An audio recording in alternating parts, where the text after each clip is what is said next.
You are listening to KC Sports Network, the #1 podcast network for today's Kansas City sports fans. With former players from your favorite teams, informed perspectives, and former insiders, this is the place for you. KC Sports Network is proudly presented by Emprise Bank, your partner in possible. Welcome back to another edition of the KCSNU Kickoff Show. I am Matt Lane, and normally Tucker Franklin is here with me. He is a little under the weather this week, so I just wanted to make sure we still got you this kickoff show in before the big games on Saturday started off, and wanted to get your Saturday morning kicked off right. So we normally on this channel, you can check out all the K-State Wildcat, Kansas Jayhawk, Missouri Tiger in-depth breakdowns, game previews, all that stuff. Click on the link on whatever side Tucker usually points to these, so I don't know. There's full breakdowns there, though, you can get of each matchup. This show is more about just preparing you for the entire day coming up of your Saturday football watching. We do have our Washington Huskies shirt on. They're playing Friday night against Oregon State. It sounds like it's going to be in a rainstorm. Not great for the offensive Huskies, but we'll hopefully cross our fingers that they can come out with another W from this one. But anywho, we need to get on to it. Normally, we kick this off with one big thing. That would certainly be the College Football Playoff Committee coming through and giving out their first rankings. But I don't feel like I can do that without Tucker here. So we're just going to skip by one big thing this week. We're just going to get right into what our watching schedule for this week is going to be. And as always, we're going to kick this off with our local games. So first up, we're going to have Texas at K-State. That's number 13 K-State playing at home in Manhattan. This is going to be on Fox Sports 1, 7 p.m. Eastern, 6 p.m. Central. I'm probably going to give you guys a lot of Eastern time zones. This is why Tucker's the host. It's just easier for him. 6 o'clock. K-State is hosting the Texas Longhorns. Even interesting matchup. Texas coming off a bye week. Before that, their resurgence got put on halt a little bit to Oklahoma State, who then went and faced Kansas and got completely blanked. So on paper, it seems like K-State should have the upper hand here. It's just Texas coming out of a bye, giving Steve Sarkisian that extra week to prepare. I think the Longhorns will be kind of frisky. K-State's defense hasn't been phenomenal at stopping the run. They've been good. They've been fine, but they haven't been great.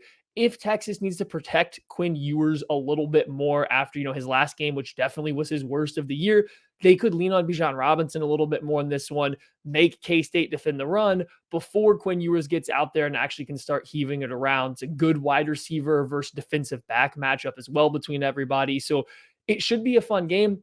I don't think Adrian Martinez is going to play. And quite frankly, I don't know if he should. Kansas has been a little bit better now that since they've been able to throw the ball down the field a little bit. So if they really want to challenge a Texas defense that's been great versus the run, I think they might be better off just going out there with Will Howard and being able to throw the ball a little bit and challenge Texas' secondary rather than just trying to run it down their throat. So if Martinez isn't playing, I don't believe he's going to. That might be better for K-State than if it would be Adrian Martinez. I just think that's a better matchup.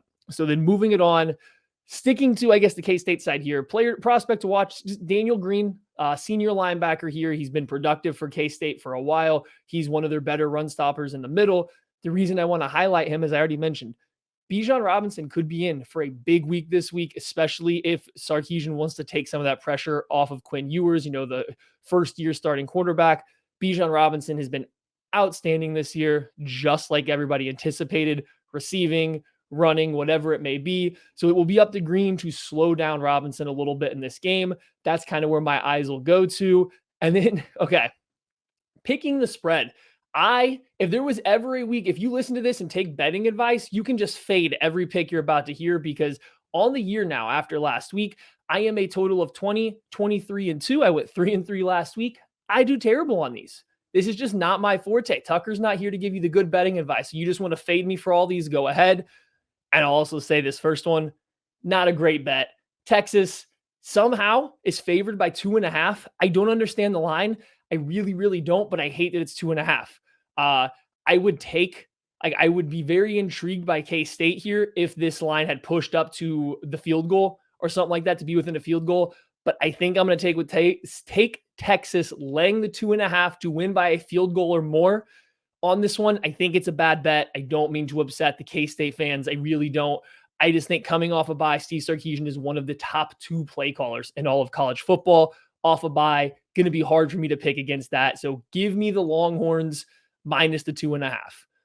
Next up, number 18, Oklahoma State travels also to Kansas to play Lawrence. Also on Fox Sports 1, this game happens at 2:30 p.m. in the afternoon.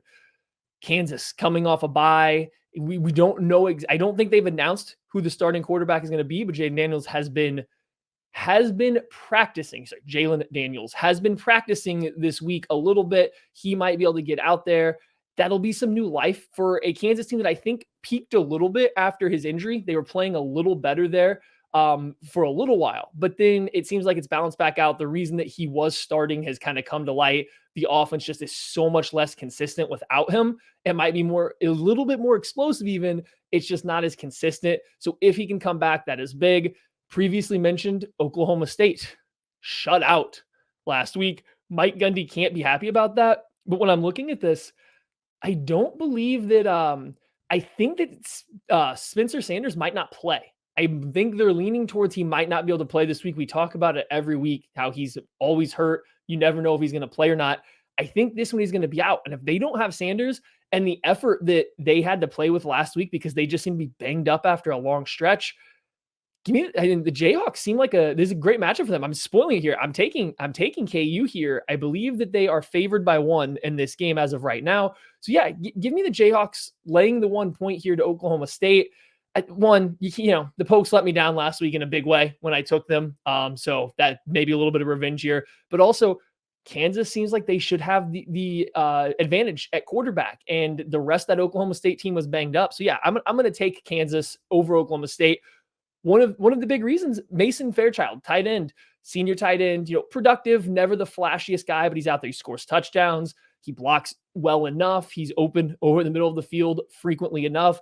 I think he's not a great draft prospect, but a guy that you want to look at later in day 3 to get a pass catching tight end that can offer a little bit of a blocker. He is intriguing. And in this game, he's going to be Jason Taylor is a transfer safety for Oklahoma State. He's been their best defensive player in the secondary this year for them. So that kind of matchup, that cat and mouse game between those two, when Kansas does drop back to pass and see if Taylor doesn't fall for some of the play action stuff, that will be an interesting one to watch. I'd spoiled my pick. I am taking Kansas, minus the 1 point in this one. I think that is sorry. I was incorrect. It's Oklahoma State that is -1, Kansas +1. Give me Kansas in the 1 point. The 1 point doesn't do anything for me here, right? But I'm still taking them. And we're moving on. We're moving on to the next game. I think this is a rivalry to some, probably more Missouri fans than Kentucky fans. Tucker's not here to correct me, so I don't know. Kentucky travels to Columbia, Missouri at 11 a.m. Central Time. Whew, these time zones are killing me. So Kentucky at Missouri, 11 a.m. on the SEC network. Yeah, you're back on the SEC network, Tigers. I'm sorry. It's not fun. They're living there right now. Missouri's been playing better the last few weeks. Eli Drink has that defense playing. They're playing hard. He has the offensive, maybe figured something out. Brady Cook played his best game of the year. He clearly outplayed Spencer Rattler. He technically has a chance to outplay another quarterback. And this time it's potential first-round pick Will Levis, which is wild in itself.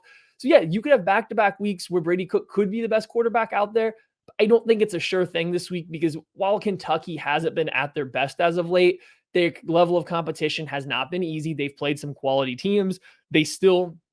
Mark Stoops is still there, giving them, coaching them very, very well. They're physical, they're tough. Their just offensive line isn't what it once was.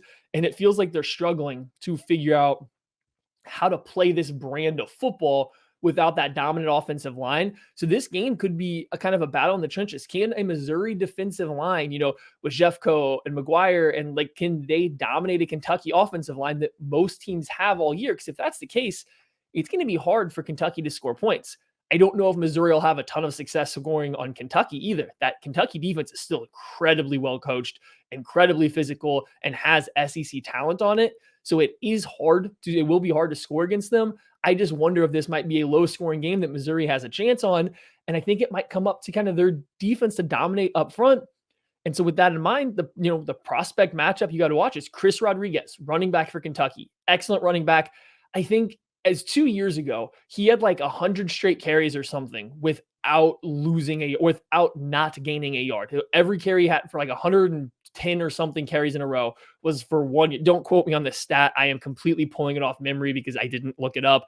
There was a lot of carries in a row where he didn't lose a yard, and I actually witnessed him finally lose a yard on that carry. Just is a guy that doesn't go down easy. He falls forward a lot. He's a physical, very good runner. This offensive line has struggled this year, but Rodriguez is still very good running the football. So it'll be up to Tyron Hopper, the transfer from Florida, who was really bad at Florida, has been excellent for this Missouri defense. That's one thing Missouri's got. They got this run of linebackers here that have been pretty good. Hopper's just another one that kind of, it's not even a cat and mouse game. This is like a sledgehammer versus a brick wall game here and just see who's going to win, because I do think Missouri's defensive line keeps him clean a lot, and it will be up to him to chase down Rodriguez, who isn't the fastest guy, but he's going to have to finish these tackles because Rodriguez essentially makes his money, so to speak, off of breaking tackles. So we have Missouri at home favored by 1 against the recently ranked Kentucky. This line surprised me. It makes me wonder if I am missing an injury that I haven't fully searched out yet, but Missouri laying 1 to a team that was ranked a couple weeks ago. And I guess Missouri did just beat South Carolina, who was ranked. So I not even just beat them, beat them pretty good. So I guess I understand where the line's coming from. I just think Kentucky's definitely better than South Carolina. They have a better defense. Their offense at least has an identity. Maybe it's not good, but there's an identity there. Will Levis is better than Spencer Rattler. He won't just give the game away by being completely inept. So I am going to take the Wildcats here, the Kentucky Wildcats, getting their extra point. Essentially you're taking the money line here probably to get slightly better odds. I don't know if you really want that one extra point. But that's where it is. So the only local team I'm going with is Kansas. So that means Tigers fans, K-State fans, be happy because I am almost guaranteed to be wrong on at least one, if not both of those. So 2 thumbs up for you guys. Let's get off the local games. Let's work into the rest of the Saturday slate. First up, noon. Not the best slate of games at noon, guys. If you are not watching Kentucky, Missouri, and you got stuff to do it during the noon games. You do it during the noon games. I guess Texas Tech TCU's at this time, and I probably should have picked that game, but we talk a lot about TCU and our Horned Frogs. Tucker would be mad at me if I didn't give you guys the horns up here. The Colt-like football team program that is that.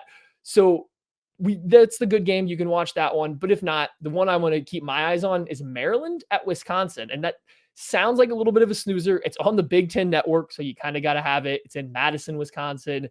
At noon, a little bit of a sleepy Big Ten game, but Maryland needs this one. This is the game when Maryland is up, they win. When Wisconsin is down, they lose. Both teams are probably trending towards that. Maryland being an up year for them, Wisconsin being a down year for them.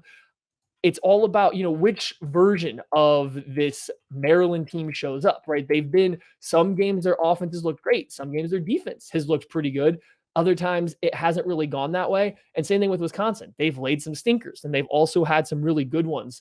Tagovailoa is not playing for Maryland, so they are on their backup quarterback. They have found a way to win a couple games with Billy Edwards Jr. Billy Edwards Jr. is what we're going to call him for now. Looking it up. Yes, Billy Edwards Jr. No disrespect towards him. Just he is not the same as the younger Tua. And he's out there playing quarterback for them. They've done well. I think this Maryland team has enough talent across the board. They have a lot of wide receiver weapons, a quality offensive line.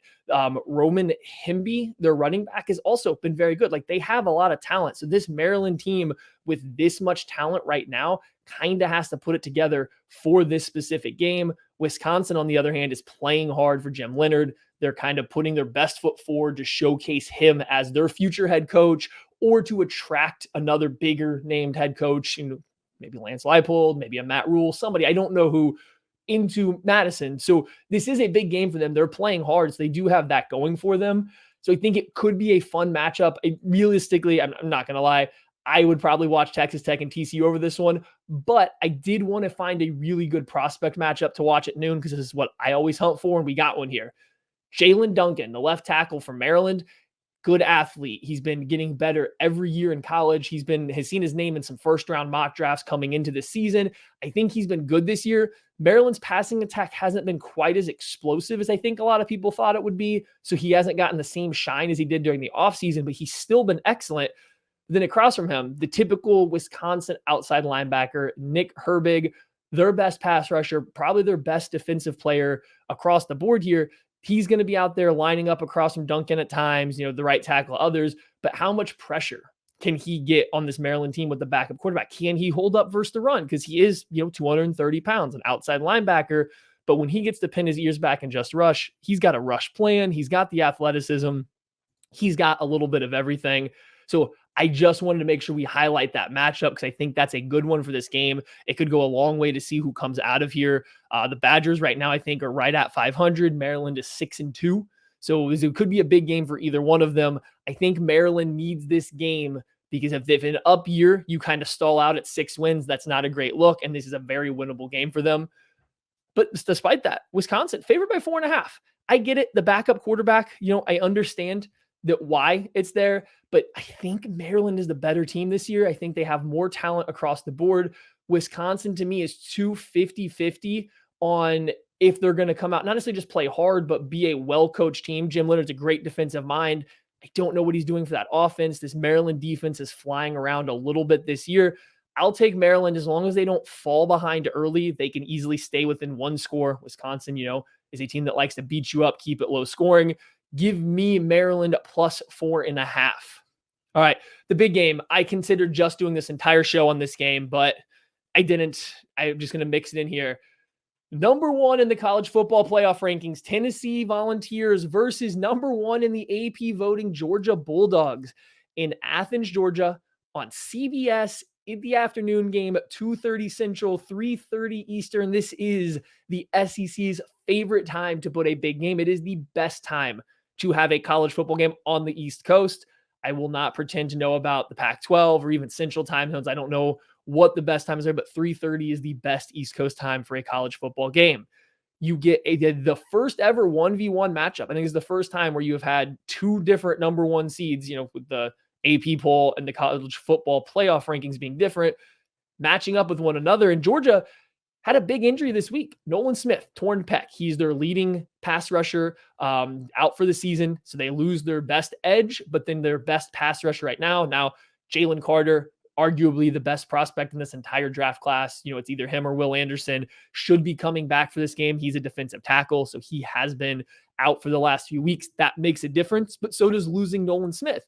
And the thing is, to beat Tennessee, they're going to scheme you out. The way they play offense takes away creative schemes. It's hard to get creative against Tennessee because they are literally going to spread the field out, stack up receivers, force you to play with either a light box so they can run or a lighter back end in coverage so they can throw the ball vertically or stretch the field with all their different passing concepts.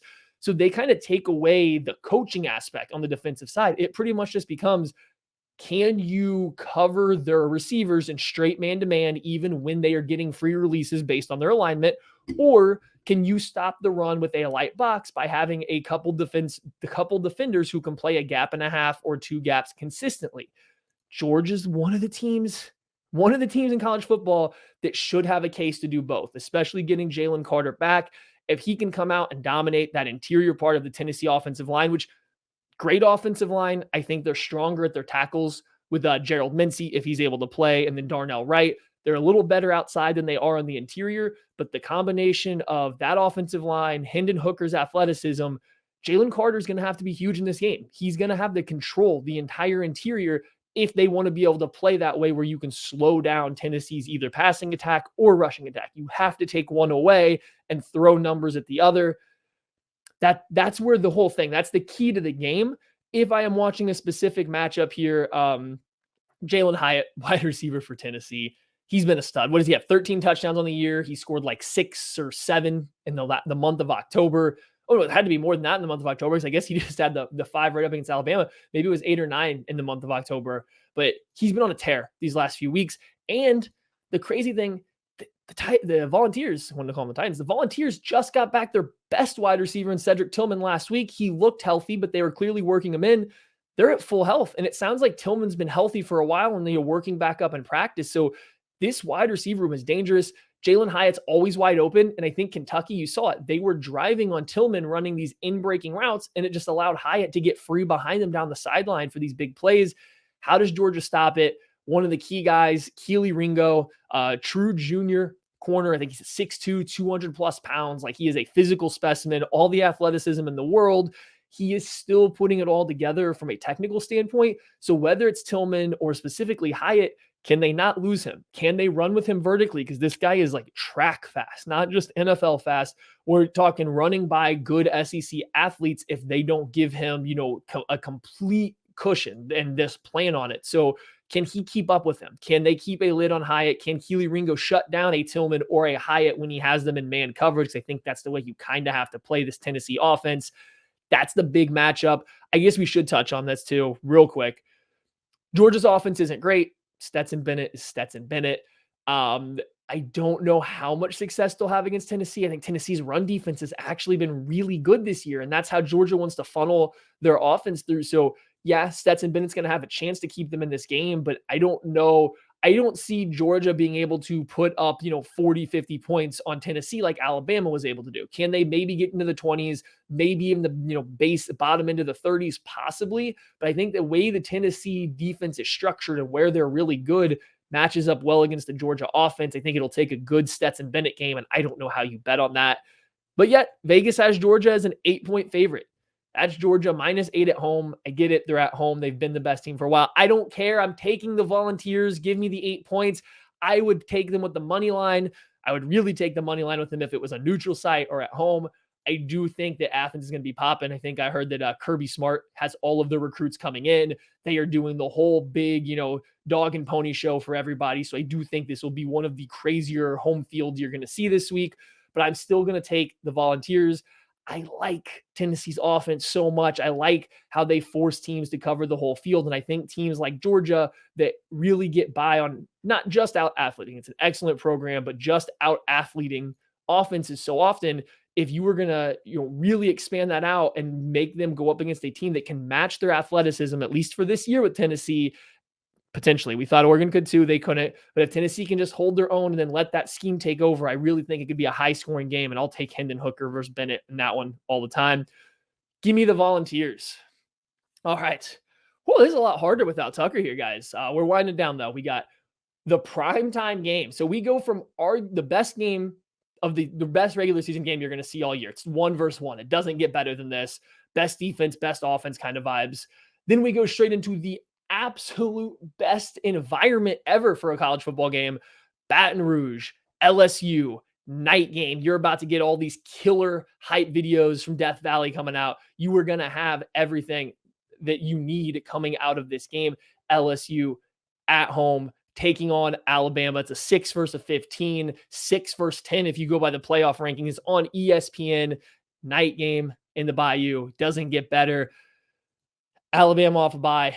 Alabama out for blood. That's a scary matchup for anybody. Bryce Young should be a little bit healthier now.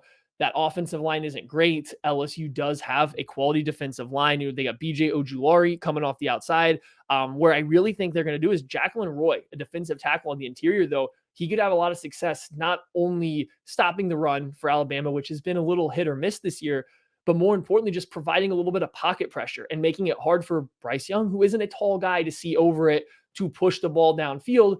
And when Alabama does have to throw, LSU's got a really good defense. Like, it's not a bunch of, known guys, but Jay Ward, Mekhi Gardner, they have like 2 or 3 different transfer safeties that have come in, 2 of them from Arkansas, and another from Oklahoma State. Like, they brought in a lot of guys in the secondary, and they're clearly starting to gel together. People like to give Brian Kelly a lot of crap because he is not maybe the best person. He's a darn good football coach, though, right? He's a good football coach. So I really do think Alabama's offense might have some trouble versus this LSU defense that can dominate up front and has the athletes and the back-end players to not just get beat and give wide open receivers a chance to catch the ball from Bryce Young. So if it becomes Alabama having to run the ball versus LSU defense, I don't know. LSU's defense is pretty good. So I definitely feeling really good about that. Harold Perkins is a linebacker. He's a freshman, true freshman. It was like a big sweepstakes for him coming out. LSU pulled him. He's been getting a lot of playing time lately. He's phenomenal. You want to see somebody try to match up with Jahmyr Gibbs coming out of the backfield. He is that guy. Alabama's defense, I guess we got to touch on this too. I don't think LSU is going to have a ton of success on offense either. Jaden Daniels here isn't the guy, isn't a quarterback. He's not great. Brian Kelly's got him playing better. He's utilizing his athleticism really well. And that's given Bama defenses problems in the past. Don't get me wrong. But I do think that in this particular game where you're not respecting any ability to really throw the football that well, it's going to be hard for him to get loose. They don't expect their rushing attack to find a lot. So really, and this goes into the prospects to watch, if LSU is going to have success, Kayshon Butte, Malik Neighbors, these guys are going to have to go off. Neighbors is an underclassman. Butte is one of the better wide receiver prospects in this class. Hasn't played like it all the time this year, but like everybody else for LSU, is starting to come on now. So it's going to be his matchup versus this Alabama secondary. And, Alabama secondary has a lot of guys that play for it, and they finally, their last game, so 2 weeks ago against Mississippi State, they finally got Eli Ricks out there. The LSU transfer, super high-profile corner, really good, just often injured. He was finally able to start and get on the field, and I think he had 3 pass breakups in that game versus Mississippi State. Nick Saban came out, in typical Saban fashion, gave him a little bit of critique before saying how well that he played. So I think Eli Ricks finally getting that chance versus, last week and then starting again versus former team, that matchup with Butte, with Neighbors, that'll be huge for his draft stock. If he can be healthy and finish the year strong, there's no reason he can't come out. Butte has a good game here, finishes the year strong. No reason he won't be back to being a first-round pick. Like, coming into the year, Butte versus Ricks would be potentially 2 top 10 draft prospects in the upcoming draft. And now both of them are kind of fighting. Butte's still going to be a top 50 pick. It's just a matter of where does he go. Ricks is trying to determine if he should come out, but it could be a great matchup between these two. So that's kind of where my eyes are going to go prospect wise. Alabama favored by 13.5 on the road in LSU. That's a tough place to play, tough place to win by 2 touchdowns. I think LSU's playing better football right now. I do think Alabama's the better team, but go ahead and give me LSU to muck it up enough that they can either cover on the back end or just lose by 1 score in a game that stays close the whole time. I think they make this game dirty enough. I will take LSU plus 13.5. Again, guys, if you ever want to fade somebody for an entire week, this is the week to do it. Finally, our last game, let's get out of the SEC. We touched the Big 12. We've been in the Big 10. We've been back in the SEC for a while. Let's pop over to the ACC. Clemson, number 5 Clemson, traveling to Notre Dame, going to Indiana. This is on NBC or Peacock if you want to go that route at 6:30 p.m. Notre Dame's not that good. They've been playing better as of late. Again, they've kind of figured out they have a good rushing attack, good defense, make games close, try to physically impose your will on the opposition. Will that work against Clemson? Clemson's probably got the best unit in all of college football with their defensive line unit right now this year. I don't think Notre Dame's offensive line is going to have that much success playing bully ball. And then if you can't play bully ball, you're relying on this young quarterback who's not very good in Drew Pine, to drop back and throw the ball to a bad wide receiver group. Not good, especially Clemson coming off their bye week as well. They are going to have a lot of their guys in the secondary back. Xavier Thomas at defensive end is getting healthier. Miles Murphy's been great. You get Brian Brzee a chance to, collect himself after some issues, with family issues throughout the year. This is a scary time to try to be a bully ball team, I think, playing this Clemson Tigers team. Offensively, I don't know if Clemson will get a lot done. I really don't. Notre Dame has a good defense. DJU was really bad last week, despite being good up until that point. Ugly game again. Another ugly, probably lower scoring game in this one. The first team that hits 24 points, 27 points is probably going to be a hard favorite. I would be surprised if both teams get above 24. I would be shocked. I don't even know if either team will get into the 30s. I trust Clemson's overall talent a little bit more. So jumping straight to the bet, Clemson's only minus 3.5. They just have to win by more than a field goal. Is Notre Dame really that close to Clemson? Clemson's the number 5 team in the country, and we're saying that Notre Dame's going to play them within a field goal, a team that lost to Stanford. Sometimes things just don't add up. This is one of those. Last time this happened, it was Florida State and Clemson. Clemson covered, but the game was closer than I thought it would be, so maybe that'll be the case again here, but give me the talent of Clemson. Then the matchup to watch, Isaiah Foskey, defensive end for Notre Dame. Chiefs fans. We know what Steve Spagnuolo likes. Long, strong, big defensive ends that play the run well. That's Isaiah Foskey. When he tries to turn, it makes George Karlaftis look like Von Miller. That's how agile he is. But he's big. He's strong. He will play the run very, very well. He'll provide some power rush. He is a guy that at the college level can take over games and can dominate them a little bit. So across him will be Walker Parks, an offensive tackle for Clemson, probably their highest regarded offensive lineman as of right now. Clemson runs these guys through every couple of years, and there's a lot of potential and athleticism, but they never seem technically all there. I'd say Parks has a slight edge up on the technique aspect compared to some other Clemson offensive linemen. So it will be interesting to see how he goes up against Foskey, a guy that has an NFL body and at least power and strength. How well Parks can hold up against them. Can he dominate in the run game? Can he dig him out, as Clemson probably tries to rely on Shipley here to carry this game? So that's just a good matchup to watch to see if Parks is the level of the caliber of prospect that he could be coming from this program, or if it's just another day 3 kind of offensive tackle pick. And I really do want to see if Isaiah Foskey can show a little bit more of a rush plan in this one. So that is my prospects to watch. I think that wraps it up. That was their only wild card game. Tuck doesn't have a wild card game. If he did, I'm sure it would be Syracuse versus his Orange, the Syracuse versus the fraudulent Pittsburgh Panthers would be his pick. He would talk a lot about stuff. He would tell you that Sean Tucker's his guy, ride or die with Sean Tucker in the Orange. Whatever they're favored by, he has taken them over the fraudulent Pittsburgh Panthers. I feel like I just covered very well whatever his take would be on a wild card game. So hopefully Tuck feels better and is back with us next week. For the rest of you, thank you. Sorry for the abbreviated version. Hopefully it still helps set you guys up for this Saturday of college football. I appreciate you spending the past 30 minutes with me here as I try to help you guide you into this great week of college football in the first ever 1-versus-1 matchup. Thank you guys.